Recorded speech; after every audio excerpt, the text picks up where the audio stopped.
नमस्कार सबाइके किचेन टेल्से आज के शेयर करছি नवबर्ष स्पेशल डालपुरी और मिष्टिर दोकानेर मतो आलुर तरकारी और साथे भाजा लंका सबकटा रेसिपि शेयर करब। এইভাবে টিপস एंड ट्रिक्स फलो करले তোমাদের প্রত্যেকটা ডালপুরি বা কচুরি বা লুচিও কিন্তু এরকম ভাবেই ফুলবে। তাই পুরো ভিডিওটি দেখার অনুরোধ রইল। ভালো লাগলে অবশ্যই চ্যানেলটিকে সাবস্ক্রাইব করে দিও। আর হ্যাঁ দেখো ক্রাঞ্চটা শুনে বুঝতে পারছো কতটা ক্রাঞ্চি হয়েছে, ক্রিস্পি হয়েছে আর ভেতরে দেখো একদম পুরে ঠাসা। চলো এবার পুরো রেসিপিটা তোমাদের সাথে শেয়ার করে দিই। এখানে আমি বেশ কিছু আদা নিয়েছি, মোটামুটি 1 থেকে 1.5 ইঞ্চি মতো, আর এখানে কাঁচা লঙ্কা নিয়েছি 4-5টা। এগুলোকে সামান্য একটু লবণ দিয়ে বেটে রেখে দেবো। একবারে দুটো রেসিপিতেই কিন্তু এটা কাজে লাগবে। এখানে আমি ছোলার ডাল ভিজিয়ে রেখেছিলাম মোটামুটি 2 থেকে 3 ঘন্টার জন্য। এবার এই জলটা ফেলে দিয়ে এই যে আদা কাঁচা লঙ্কা বাটার সাথে এটাকেও পেস্ট করে নেব। আর 1 চামচ কাঁচা লঙ্কা আর আদা বাটা তুলে রেখেছি, ওটা পরের রেসিপিতে কাজে লাগবে। এখন আমরা ডালের পুরটা বানিয়ে নিচ্ছি। আর তার জন্য সামান্য একটু সরষের তেল দিয়ে কালো জিরে ফোড়ন দিলাম আর দিলাম 1/2 চামচ মতো হিং। হিং দিলে ভীষণই সুন্দর একটা গন্ধ আসে। আর এখানে আমি ডাল বাটাটা দিয়ে দিচ্ছি। ডাল বাটাটা দেখেছো তো, বেশি কিন্তু জল দিয়ে বাটিনি, শুকনো শুকনো করে বেটেছি। নুন, হলুদ আর দিলাম একটু সামান্য চিনি। সবার প্রথম চিনিটা কিন্তু দিয়েছিলাম, সাদা যেটা দেখলে ওটা। এবার একটু সময় নিয়ে এটাকে এইভাবে ভালো করে ভেজে নিতে হবে, যাতে কম আঁচে রান্নাটি করবে, যাতে একদমই জল না থাকে সেটা খেয়াল করো। একেবারে শুকনো হয়ে যাওয়া পর্যন্ত এটাকে আমি নাড়াচাড়া করে নিতে হবে। এবার আমি এটাকে তুলে নিচ্ছি। পুরোপুরি ঠান্ডা হয়ে গেলে মিক্সিতে একবার একটু চার্ন করে নেব। এবার আমি এখানে খোসা শুদ্ধ আলুর যে তরকারিটা মিষ্টির দোকানে দেওয়া হয় কচুরির সাথে, সেটা শেয়ার করার জন্য 2টো মাঝারি সাইজের আলু এভাবে আমি কেটে নিলাম খোসা শুদ্ধ। আর মনে রাখবে খুব ভালো করে কিন্তু ধুয়ে নেবে। একটা বাটিতে দেখো হলুদের গুঁড়ো, লঙ্কার গুঁড়ো, জিরের গুঁড়ো আর সামান্য দিলাম একটুখানি বিট লবণ আর কসুরি মেথি হাতে ডলে দিয়ে দিলাম। একটা মশলা জল দিয়ে একটুখানি গুলে রেডি করে রাখলাম। এইবার কড়াইতে দিয়ে দিচ্ছি সামান্যই সরষের তেল। এবার এখানে 5 ফোড়ন আর শুকনো লঙ্কা দিয়ে দিলাম, আর সাথে দিয়ে দিলাম ওই যে আদা কাঁচা লঙ্কা বাটা তুলে রেখেছিলাম সেটা, আর সামান্য একটু হিং। মশলাটা একটু সাঁতলে সাথে সাথেই এই আলুগুলো আমি দিয়ে দিচ্ছি। একটু চিনি দিলাম, একটু লবণ দিলাম। ভালো করে এটাকে আমি সাঁতলে নেওয়ার সাথে সাথেই ওই যে মশলা গুলে রেখেছিলাম সেটা দিয়ে দিলাম। আর ওই বাটিতেই আর একটু জল দিয়ে দিচ্ছি, যাতে মশলাগুলো সাঁতলানোর সময় পুড়ে না যায়।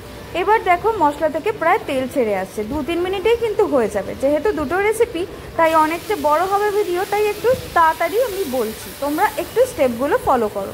এখানে গরম জল আমি দিয়ে এটাকে ঢেকে ফুটতে দেবো, আলুগুলো সেদ্ধ করে নেব। এবার আমি চলে যাচ্ছি এখানে ডালপুরির ডো মাখতে। এখানে যতটা তোমাদের প্রয়োজন ততটা ময়দা নিয়ে নেবে। আমি 2 কাপ মতো ময়দা নিলাম, সামান্য একটু লবণ আর 1 থেকে 1.5 চামচ মতো দিয়ে দিলাম তেল। ময়ানটা খুব ভালো করে মিশিয়ে নেওয়া হচ্ছে, ভীষণ ইম্পর্টেন্ট। এইবার আমি সামান্য জল দিয়ে দিয়েছি আর দেখো দিয়ে দিলাম জোয়ান।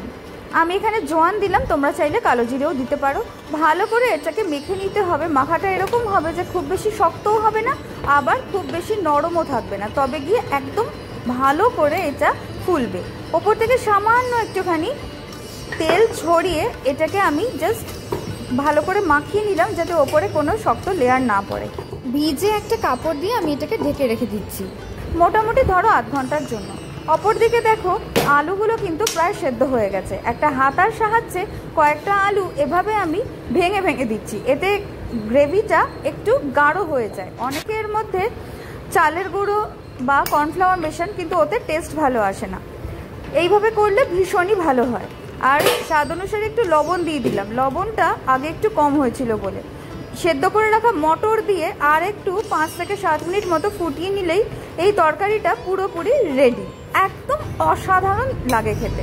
এইবার ওই যে বলেছিলাম একটুখানি পুরটা ঠান্ডা করে আমি মিক্সিতে গুঁড়ো করে নিয়েছি। দেখো গুঁড়োটা এইভাবে করবে, জাস্ট মিক্সিটা অন করে 2 সেকেন্ড রেখে আবার অফ করবে, আবার 2 সেকেন্ড রেখে অফ করবে, মানে একেবারে পেস্ট করবে না। দেখো ঝরঝরে পুর কিন্তু আমাদের তৈরি হয়ে গেছে।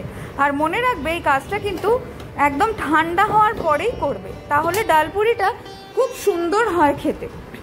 কড়াইশুঁটির কচুরির মতো ডালপুরির পুরটা কিন্তু ওইরকম পেস্টের মতো হয় না, এটা কিন্তু ঝরঝরে হয়। ময়দাটা পুরোপুরি সেট হয়ে গেছে। এই সময়তে আমি এটা থেকে লেচি কেটে নিয়েছি সমানভাবে, আর এইভাবে আমি পুরটা দিয়ে দিচ্ছি। 2 চামচ করে পুর দিয়ে একটু চেপে চেপে আমি এটাকে ভালো করে মুখটা বন্ধ করে বেলে নেব। পুরটা একটু বেশি হলে খেতে তবেই কিন্তু ভালো লাগে। আর এইভাবে করলে কিন্তু তোমাদের পুর একটুও বেরিয়ে যাবে না আর খুব ভালো করে ফুলবে। আর এর জন্য ময়দাটাকে খুব ভালো করে সেট করে নিতে হবে। এবার আমি যেগুলো পুর ভরে রাখছি সেগুলোকে দেখো এইভাবে আমি ওই ভিজে কাপড়টা দিয়ে ঢেকে রাখছি। আর বাকি সব কটা পুর রেডি হয়ে যাওয়ার পর আমি এখানে সামান্য একটু তেল দিয়ে বেলে নেব।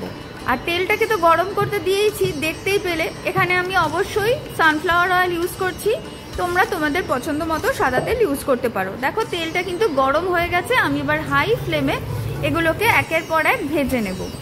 খুব বেশি চাপাচাপি করার দরকার নেই, যখন দেখবে একটু ফুলতে শুরু করেছে সেই সময় একটু ডুবিয়ে দেবে তেলের মধ্যে, তাহলেই হবে। অপর পিঠে উল্টে দিলাম। 2 পিঠ খুব ভালো করে ভেজে এটা বেশ লাল লাল করে ভাজলেই কিন্তু খেতে ভালো লাগে। যদি কেউ সাদা হালকা ভাজা পছন্দ করো তাহলে অবশ্যই করতে পারো, তবে আমাদের বাড়িতে এরকমই ভালো লাগে। প্রত্যেক কটা খুব সুন্দর করে ফুলছে, দেখতেই পাচ্ছ। ময়দা মাখার পর 30 মিনিট রেস্ট তো দেবেই। তারপর যখন পুর ভরবে তখনও কিন্তু সব কটা ভরে নেবে। তারপরে প্রথম যেটা ভরেছিলে সেইখান থেকে ভাজা শুরু করবে। তাতে কি হয়, ভালো করে ময়দার সাথে পুরটা সেট হয়ে যায়। তারপর বেললে বা ভাজলে আর বেরিয়ে আসে না। ডালপুরির সাথে দোকানে একটা ভাজা লঙ্কা দেওয়া হয়, যেটা আমার ভীষণই পছন্দ।